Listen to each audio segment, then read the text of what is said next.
بسم اللہ الرحمن الرحیم۔ السلام علیکم ورحمۃ اللہ وبرکاتہ۔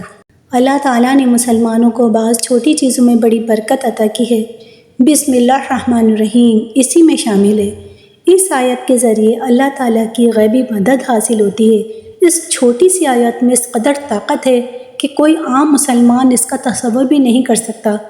ہمارے پاس بسم اللہ الرحمن الرحیم جیسی قوت و طاقت ہونے کے باوجود اگر ہم مایوس ہوتے ہیں، یہ بڑے افسوس کی بات ہے۔ بسم اللہ الرحمن الرحیم کے بڑے فضائل ہیں۔ رسول اللہ صلی اللہ تعالیٰ علیہ وآلہ وسلم نے فرمایا کہ مجھ پر ایک ایسی آیت اتری ہے کہ کسی نبی پر سوائے حضرت سلیمان علیہ السلام کے ایسی آیت نہیں اتری۔ وہ آیت بسم اللہ الرحمن الرحیم ہے۔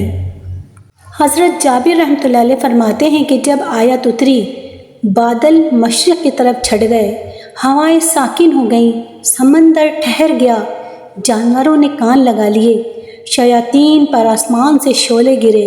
پروردگار عالم نے اپنی عزت و جلال کی قسم کھا کر فرمایا کہ جس چیز پر میرا یہ نام لیا جائے گا اس میں ضرور برکت ہوگی۔ حضرت ابن مسعود رحمۃ اللہ علیہ فرماتے ہیں کہ جہنم کے 19 داروغوں سے جو بچنا ہے وہ بسم اللہ الرحمن الرحیم پڑھے۔ اس کے بھی 19 حرف ہیں، ہر حرف ہر فرشتے سے بچاؤ بن جائے گا۔ اسی طرح بسم اللہ الرحمن الرحیم میں بھی 19 حرف ہیں اور وہاں فرشتوں کی تعداد بھی 19 ہے۔ مسند احمد میں ہے کہ آن حضرت صلی اللہ تعالیٰ علیہ وآلہ وسلم کی سواری پر آپ کے پیچھے جو صحابی سوار تھے ان کا بیان ہے کہ حضور اکرم کی اونٹنی ذرا پھسلی تو میں نے کہا شیطان کا ستیہ ناس ہو۔